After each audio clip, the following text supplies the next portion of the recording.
Olá, iniciamos mais um podcast diário e hoje com a presença de Juliano Stanislau. Ele foi superintendente da Superintendência Regional de Saúde da região de Manhuaçu. Ele ficou exatamente 1.702 dias no cargo. Temos também aqui o habituê das terças-feiras que vem aqui, Thomas Júnior. Prazer tê-lo novamente e obrigado pela sua presença, Júnior. Eu que agradeço, José Horta, Thomas, pelo convite. Para mim é sempre uma satisfação poder falar, né, do avanço da saúde na região e da contribuição, né, que a gente pôde dar nesse momento e atender, né, essas demandas do território. Sim. Ô Juliano, na sua gestão você pegou, digamos assim, você teve uma coisa nova. Há quanto tempo nós não vivíamos uma pandemia? Como foi esse enfrentamento? Bom, recentemente nós tivemos em Minas Gerais o lançamento do Vigi Minas, né? Foi um evento na Fundação João Pinheiro em Belo Horizonte e os especialistas destacaram a pandemia de Covid-19 como o maior evento de saúde dos últimos 100 anos. Né? E, inclusive, teremos desdobramentos, né, deste evento de saúde por muitas décadas ainda. Então, assim, o que eu posso dizer da pandemia é que a gente já vinha, né, de uma série de dificuldades, né? O governo do estado herdou da gestão anterior um estado falido, né, com dívidas com os prestadores de saúde, com os municípios. Então a gente já tinha um cenário com muitos complicadores, né? Passamos por um período de inúmeras enchentes, né, que no nosso território, principalmente ali na região de Manhuaçu, que é a área de abrangência da nossa superintendência regional, nós tivemos 27 municípios em estado de emergência. Então, esse foi um momento de muita dificuldade. Inclusive, me parece que Manhuaçu viveu a pior enchente da sua história justamente nesse período, né? Sim. No contexto geral, somando todos os problemas relacionados aos equipamentos de saúde que ficaram afetados, né, e também as estruturas, foi a maior enchente, se não a maior, uma das maiores dos últimos anos. Sim.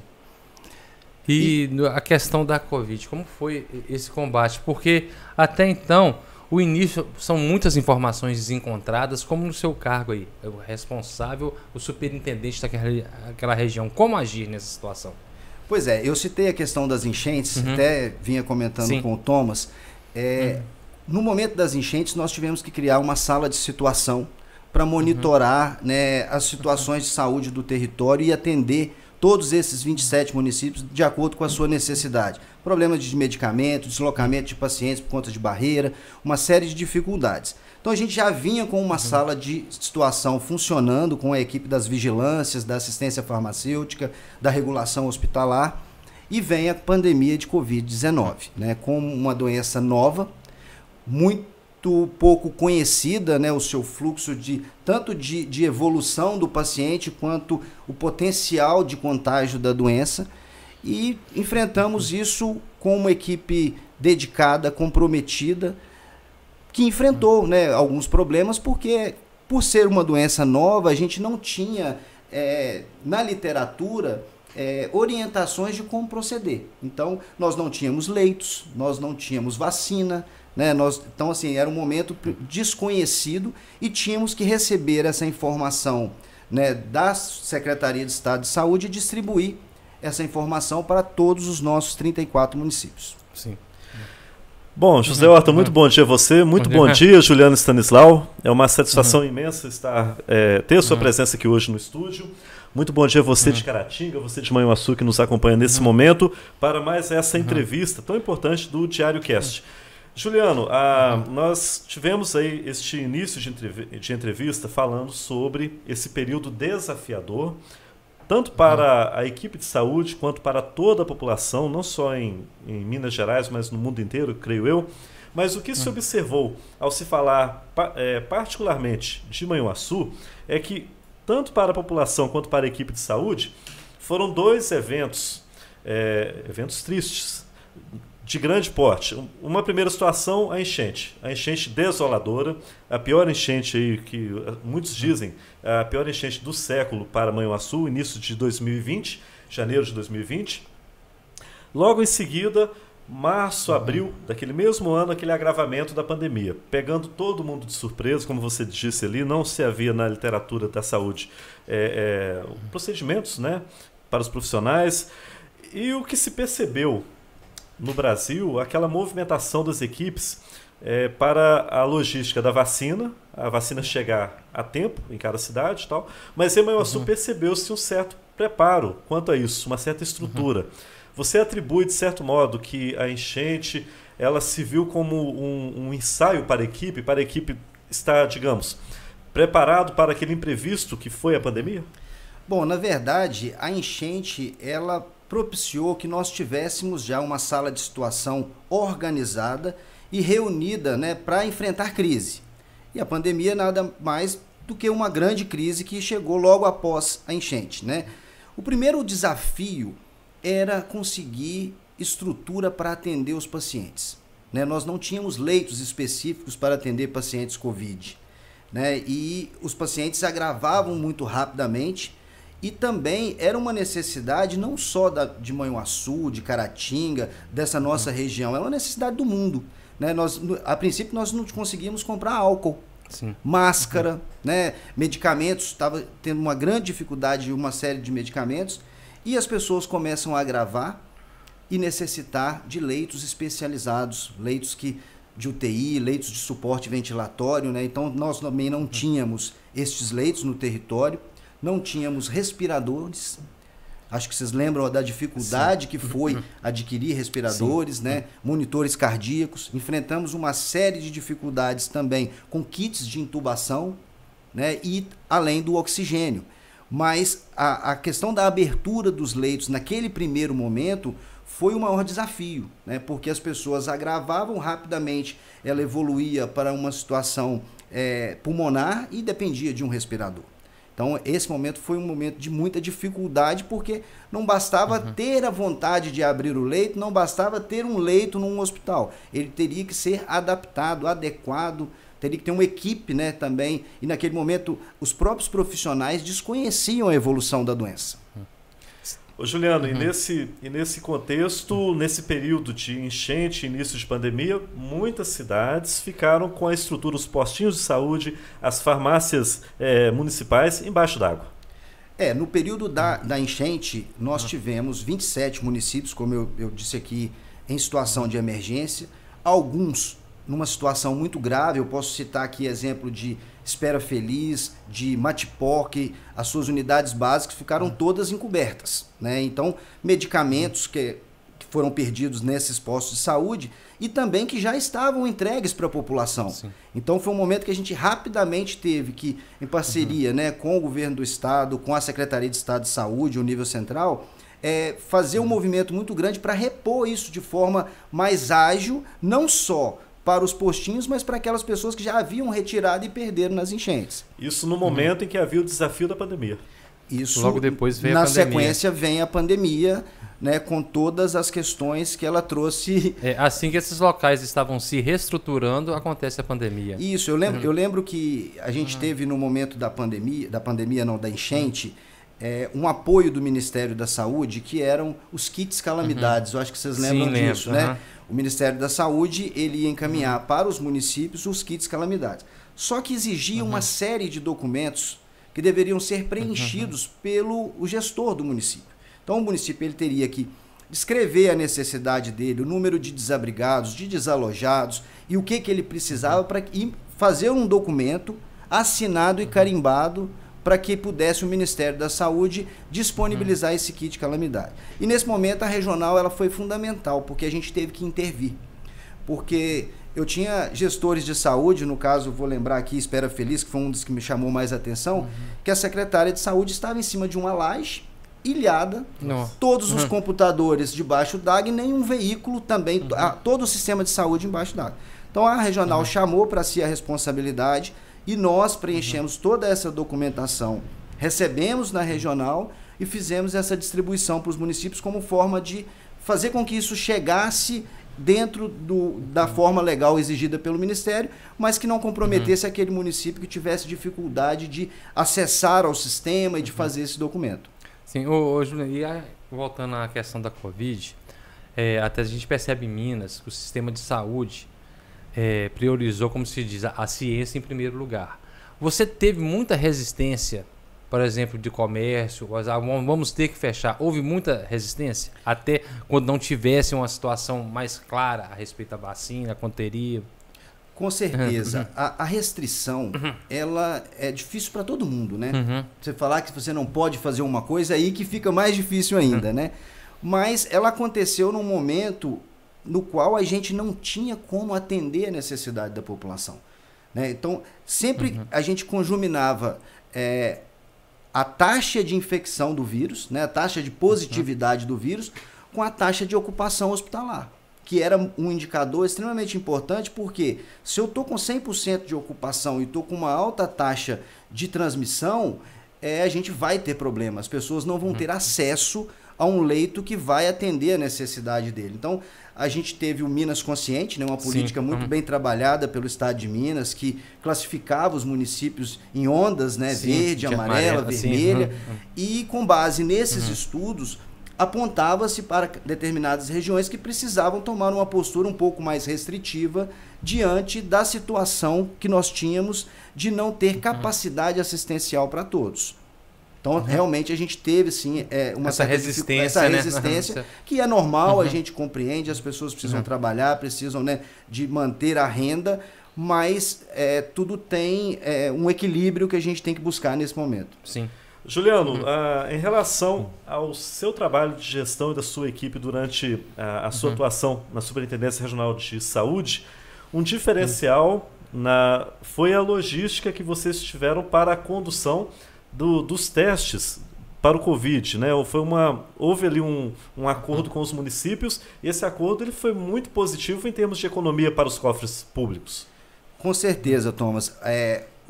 Fundamental, não só no enfrentamento da pandemia, da enchente e da construção de políticas públicas, é a integração entre todos esses atores, os secretários municipais de saúde, as instituições hospitalares, né, e as unidades regionais de saúde. Então, foi um trabalho integrado com a participação de todos, e isso é fundamental.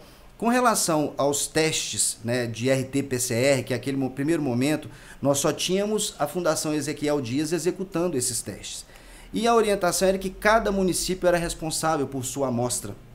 Cada município encaminhava. Então, nós fizemos uma análise, a nossa superintendência regional são 34 municípios, 23 na micro Manhuaçu e 11 na micro Carangola. E na avaliação que a gente fez é o seguinte: poxa, está saindo 34 veículos daqui diariamente para levar a amostra na Fundação Ezequiel Dias. Isso não é, no mínimo, não é razoável. Vamos analisar o que pode ser feito. E naquele momento, numa reunião de comissão intergestores, né, a famosa CIB micro-regional, a gente debateu, porque a sede da micro Manhuaçu é o município de Manhuaçu, a sede da micro Carangola é o município de Carangola. Todos dois possuem laboratórios de análises clínicas estruturados.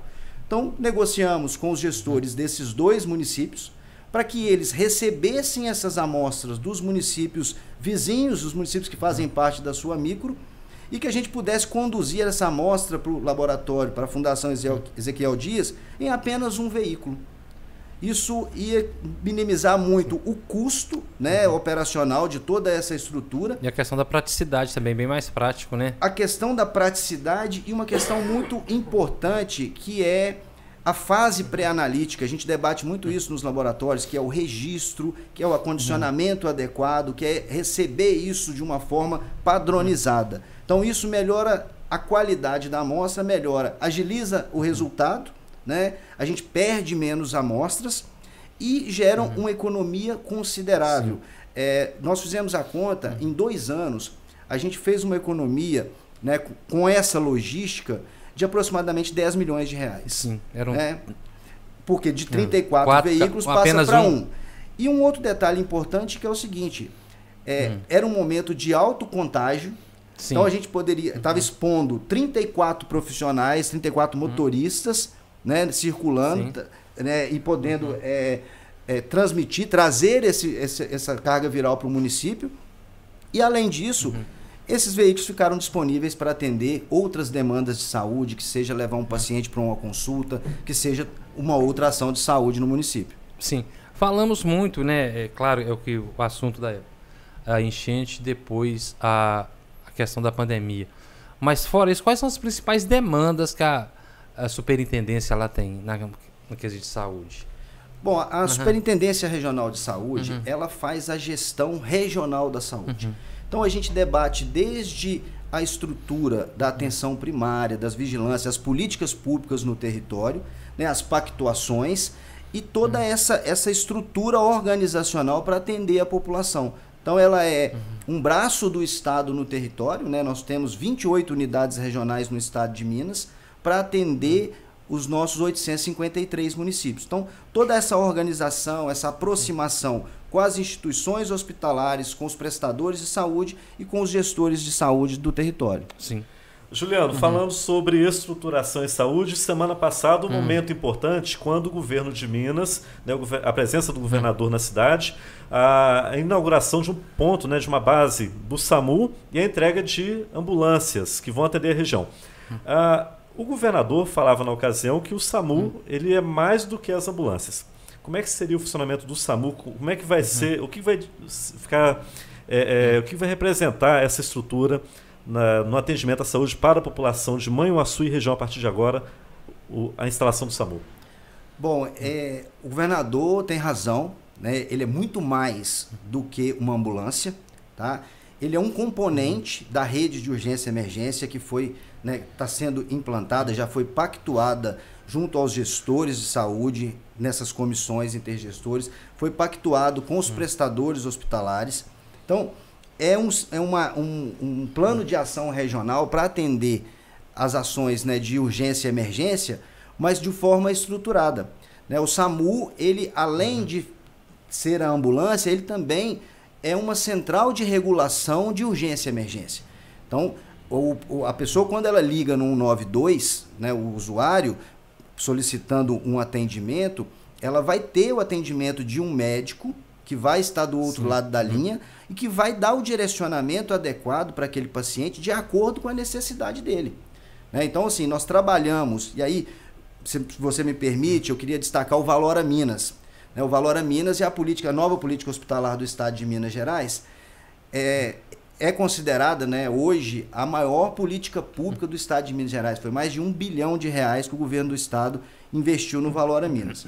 E ele é muito importante, por quê? Porque ele buscou alocar o recurso em quem entrega mais, em quem atende mais. Então ele reposicionou o recurso e o Valora nos permitiu, né, pegar o Hospital César Leite em Manhuaçu e elevar ele de uma categoria micro-regional para uma categoria macro. Então o César Leite virou um hospital de referência macro-regional. Isso permitiu a ele atrair mais recursos financeiros, né? Ele recebia da política anterior, o PROOSP, um recurso da ordem de R$2.600.000, e isso com o Valora ele passou para quase 7 milhões de recursos de investimento. Da mesma forma, o Hospital Padre Júlio Maria em Manhumirim passou a assumir aquele papel que era do César Leite anterior, passou a ser referência micro. Também teve um acréscimo significativo, e isso, quando eu falo desse acréscimo, ele é importante porque é o seguinte: esse aumento de recurso foi porque esses hospitais atenderam muito, né? Eles foram resolutivos no território. Critérios de produtividade. Critérios de produtividade e de entrega. E nessa discussão do Valora, nós começamos a preparar o território para receber a rede de urgência e emergência. O Hospital César Leite ele teve que abrir a sua porta, né? Ele era um hospital de porta fechada, os pacientes entravam via regulação SUS Fácil, e hoje, como ele é referência da ortopedia, da neurocirurgia, da obstetrícia, pediatria, então assim, ele, a partir da instalação de toda essa estrutura, ele passa a ser porta para esses serviços, e o SAMU entra justamente no sentido de transportar esses pacientes para o hospital que vai atender a necessidade. E aí vem um ponto muito importante. Antes da entrada do SAMU, muitos se deslocam por livre e espontânea vontade para o Hospital César Leite por entender que ele é o hospital mais qualificado. Sim. E isso acaba criando uma situação de sobrecarga dessa instituição. Já com a instalação do SAMU e não só a ambulância, como a gente tem destacado, principalmente a regulação de urgência e emergência, esse médico regulador, ele não vai deslocar um paciente, por exemplo, de Pocrane para o Hospital César Leite se a estrutura que tem hoje no Hospital de Ipanema seja resolutiva para ele. Então, a ideia é preservar os hospitais de maior complexidade para atender a maior complexidade, a cardiologia, o AVC, né? E também utilizar das demais estruturas para atender situações de menor complexidade. Com o Valora nos permitiu colocar uma porta de apoio à urgência e emergência em Abricampo e outra também em Ipanema, então alocou recursos ali. Nós criamos os leitos, né? Habilitamos os leitos de cuidados prolongados, os leitos de saúde mental. Então é toda uma estrutura que foi montada. Permaneceu no César Leite 9 leitos de UTI que foram abertos para o Covid. Tivemos 2 centros de AVC habilitados, né? Um tipo 1 no Hospital Padre Júlio Maria e um tipo 2 no Hospital César Leite, com a doação pelo Estado de Minas de 2 tomógrafos. Então, assim, além do enfrentamento da crise e de todos esses desdobramentos, o Estado continuou planejando, né? A gente está entrando não com o SAMU, mas como uma rede de urgência e emergência. O SAMU é um componente, a atenção primária é um componente dessa rede, a atenção especializada e, principalmente, as portas que vão receber esses pacientes. Sim. Então, isso foi fundamental, porque não adianta você ter uma ambulância, ter uma regulação e não ter pactuado uma grade hospitalar que vai atender essa demanda. Sim, e o SAMU, no caso, também tem em Manhumirim e Manhuaçu, não é isso? Que foi inaugurado essas bases? Foram, na verdade, o que está sendo inaugurado é a rede de urgência e emergência da macro-região leste do sul. São 23 ambulâncias, mas aí essas 23 vão ser distribuídas em toda a área da macro. Sim. Então vamos ter ambulâncias distribuídas na micro-região de Viçosa, na micro-região de Ponte Nova e na micro-região de Manhuaçu. Na micro-região de Manhuaçu são 13 ambulâncias. Sim.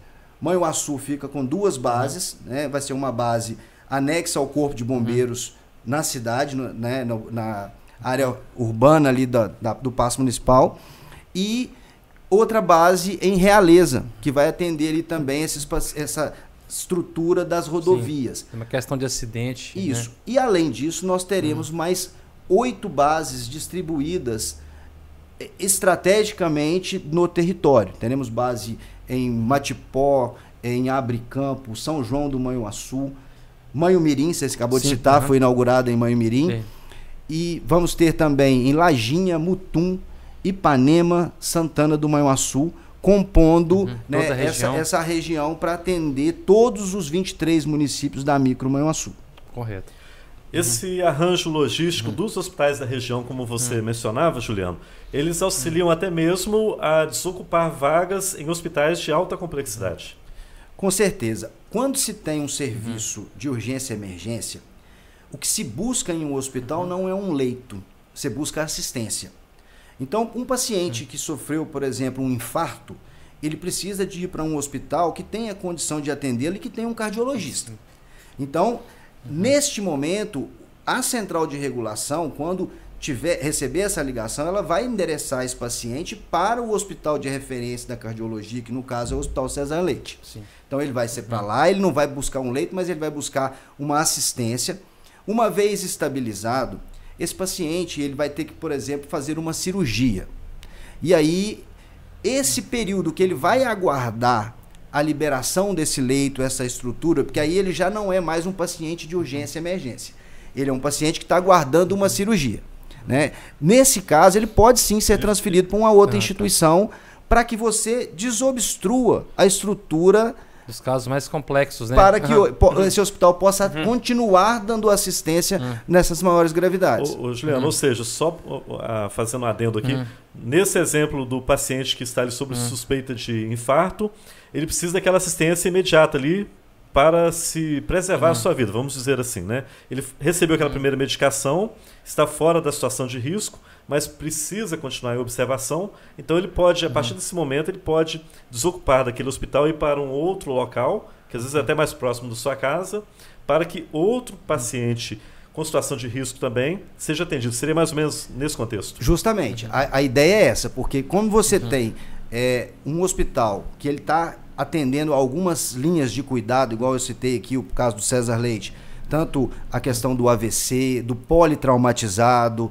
né, a questão da pediatria. Então, vai se dar a assistência inicial nesse hospital, estabilizou esse paciente E caso seja necessário, esse hospital não tenha leito para receber, porque também tem um limite, né? Sim.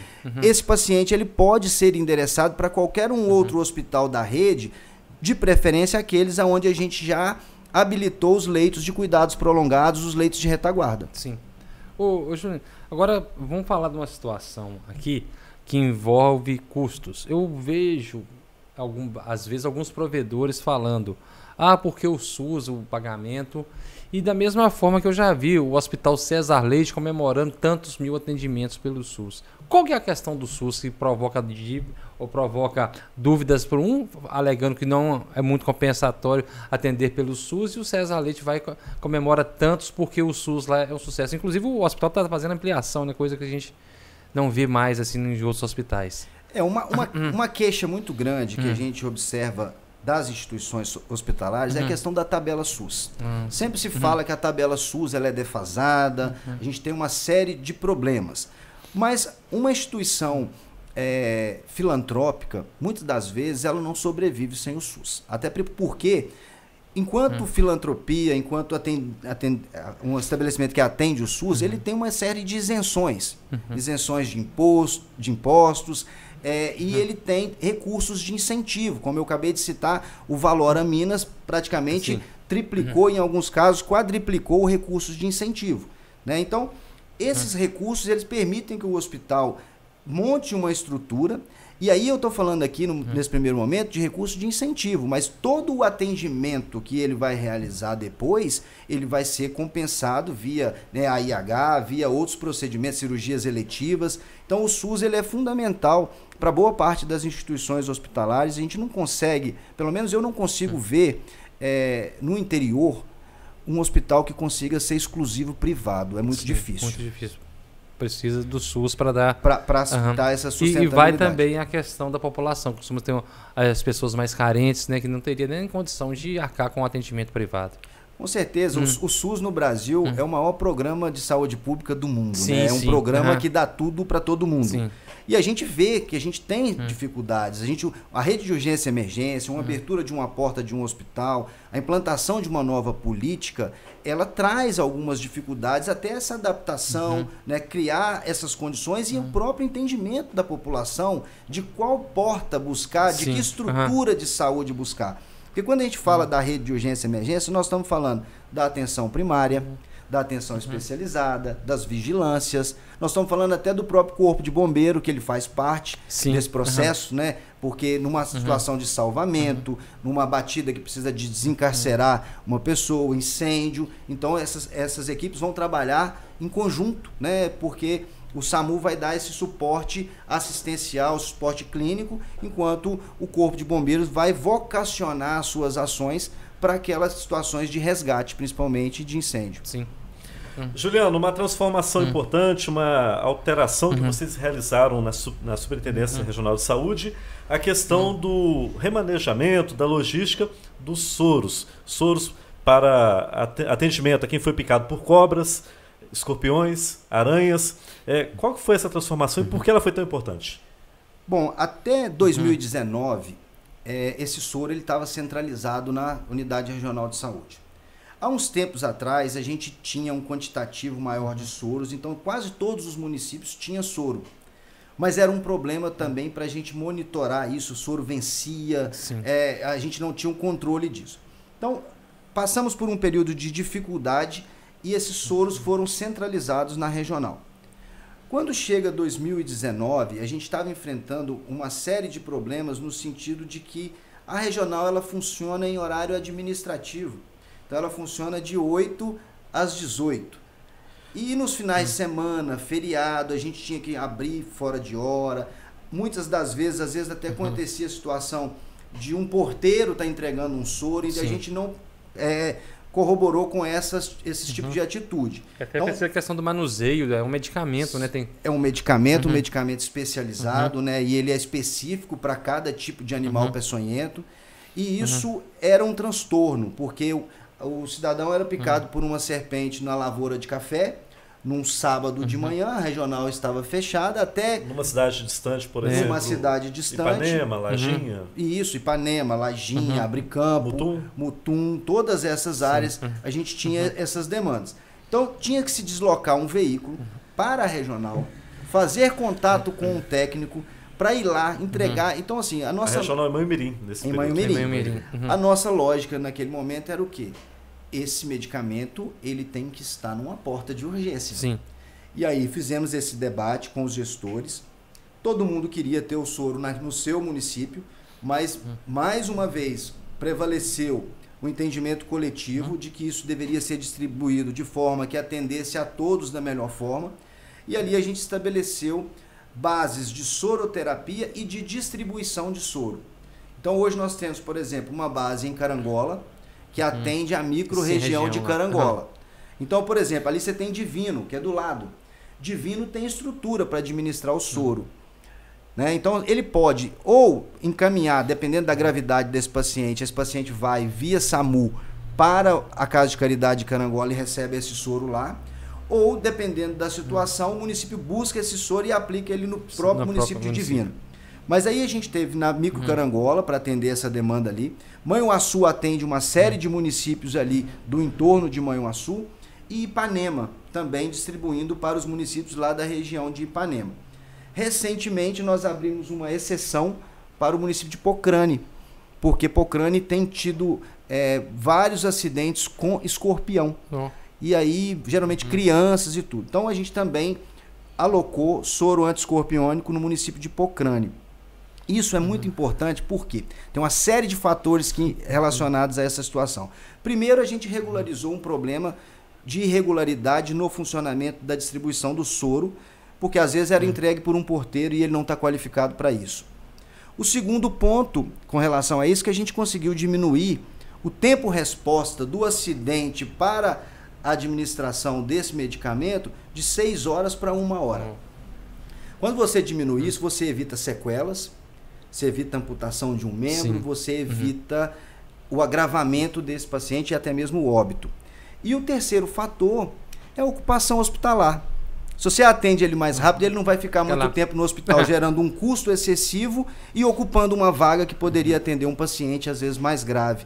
Então isso gerou economia, gerou eficiência e melhor qualidade para a população do território. A questão do atendimento no todo foi favorecida com isso. Foi favorecido. Bom, Juliano, você se licenciou recentemente da Superintendência Regional de Saúde e recebeu a proposta para se candidatar a deputado estadual. Como é que está o pensamento nesse sentido?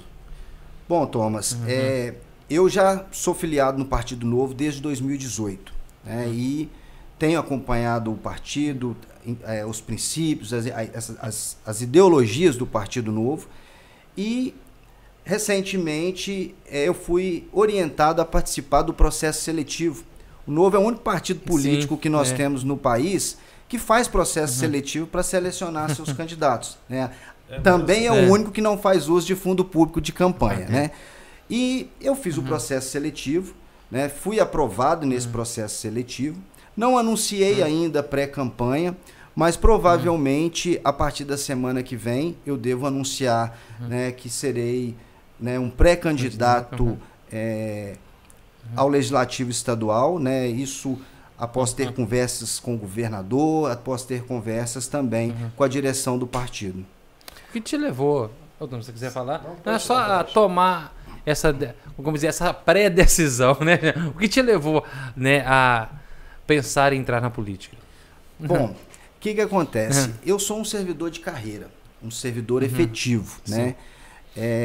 Eu tenho falado muito isso em outras entrevistas, né, e em algumas reuniões, que o que me propiciou ser superintendente regional é o fato da gente ter um governador, né, de um partido e também que preza pela meritocracia, e eu fatalmente não seria superintendente em outra gestão. Então eu entrei, né, no processo seletivo, que foi o Transforma Minas, e tive a grande experiência como gestor num momento muito crítico para a saúde, né? Não só da região nossa, mas do mundo inteiro. A gente citou aqui enchentes, dificuldades enormes com relação à pandemia. E dentro deste contexto eu acabei me envolvendo cada vez mais com o partido.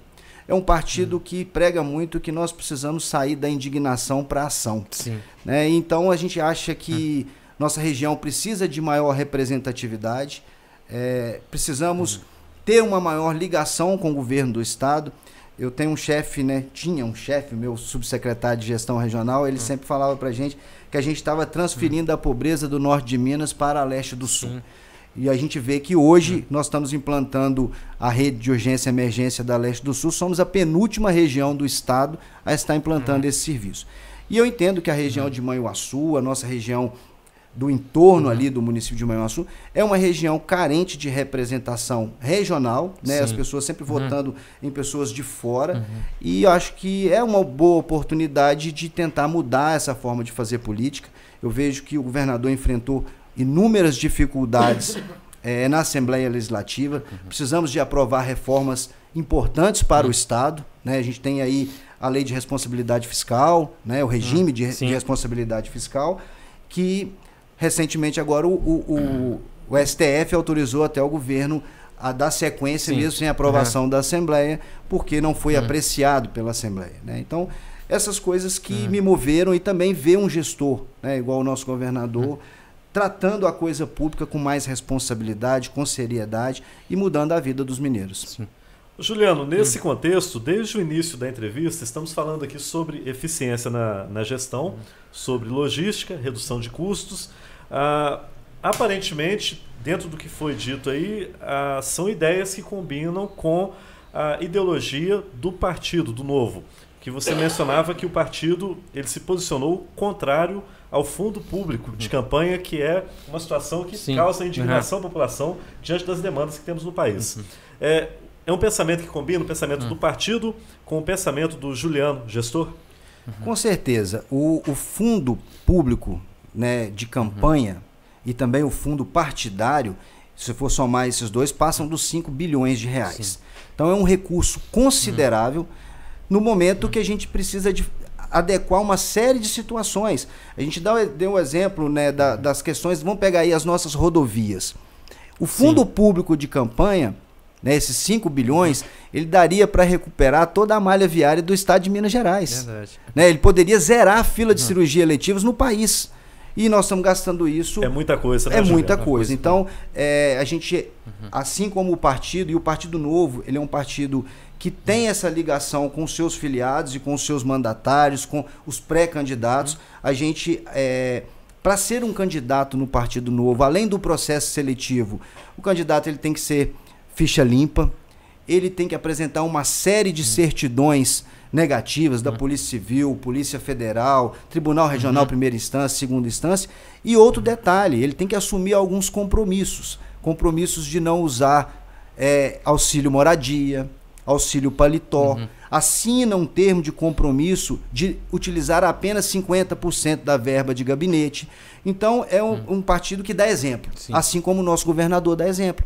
Não mora no palácio, abriu mão de uma série de aeronaves, aumentou muito os transplantes no estado de Minas Gerais e o transporte de pacientes, né, via o BOA, né, que é o Batalhão de Operações Aéreas, que tem uma interface muito grande com a saúde. Hoje a gente tem esse contato direto, essa ligação direta com o BOA e consegue, né, dependendo da situação da liberação de uma vaga, rapidamente transferir um paciente via aérea. Ô Juliano, voltando ainda à questão da Covid, a gente percebe que lá na região de Manhuaçu, municípios como os Manhumirim retomou o uso obrigatório de máscaras em locais fechados. O povo, como se diz, tá meio que desleixado em relação às principais prevenções contra a Covid. O que aconteceu? Bom, o que acontece? A gente tem observado um aumento, né, na positividade, né? Mais pessoas testando positivo. A gente tem uma síndrome gripal também acontecendo de forma concomitante. Muitas pessoas também fazem esse teste rápido, teste farmácia, também tem falso positivo, uma série de coisas. Então, é de bom tom, alguns municípios há poucos dias recomendaram o uso de máscara. No caso de Manhumirim, que você acabou de citar, já tem um novo decreto, né? E aí isso é uma autonomia de cada gestor. porque isso é muito localizado. Eu posso ter uma região aqui, um município que você tem uma alta transmissibilidade, a positividade alta, e outra região que não está. Então é muito específico de cada município e o gestor daquele município tem essa autonomia de decidir. Hoje, o Estado de Minas ele continua fazendo o monitoramento desses casos e emite alertas. Olha, o seu município tem um aumento significativo. Um dos grandes problemas que nós temos enquanto Estado é a questão do banco de dados, né? Porque a gente só vê aquilo que foi lançado. Então, às vezes, o município está vivendo uma realidade, mas ele está com o sistema desatualizado e a Secretaria de Estado ela não consegue visualizar a dimensão do problema. Mas o que é mais importante nós entendermos é que o momento hoje é diferente daquele que a gente viveu lá atrás. Lá atrás, quando se criou o Minas Consciente e estruturou todo um trabalho no sentido de monitorar e de tomar medidas restritivas, foi justamente quando você conjuminava, a gente já falou no início, a questão da alta taxa de incidência com a alta taxa de ocupação hospitalar, que até o momento a gente não tem observado. Né? Tomara a Deus que a gente não consiga, né? E que a população tenha essa consciência. Porque hoje eu acho que a gente até gripado ou resfriado, é de bom tom estar usando uma máscara e evitar essa exposição, né? Então, a recomendação ela é válida e também os gestores, né, os prefeitos dos municípios que entenderem que o seu município está atravessando um momento mais crítico, ele tomar essa decisão, ela é válida sim.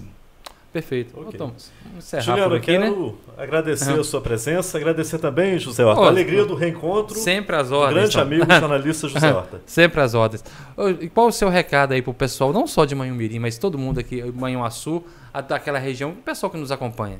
Bom, primeiramente eu quero agradecer vocês pela oportunidade, né, de falar sobre todo esse trabalho, tudo isso que a gente construiu em conjunto, né, com todos os gestores de saúde do território. Eu sempre gosto de dizer que nunca foi um trabalho solitário. Às vezes a gente recebe uma homenagem, um elogio, e eu sempre compartilho isso com todos os nossos colegas. E uma frase que eu queria deixar aqui, que eu acho extremamente importante, eu sempre tenho comentado ela, é uma frase do filósofo Mário Sérgio Cortella, né, que a gente deve sempre fazer o nosso melhor nas condições que nós temos, até que a gente tenha condição de fazer melhor ainda. Então, nós estamos avançando, criando situações para melhorar a vida da população, melhorar a capacidade assistencial do território, e esse é o nosso objetivo, seja ele enquanto superintendente, seja ele em outra ação, em outra atividade.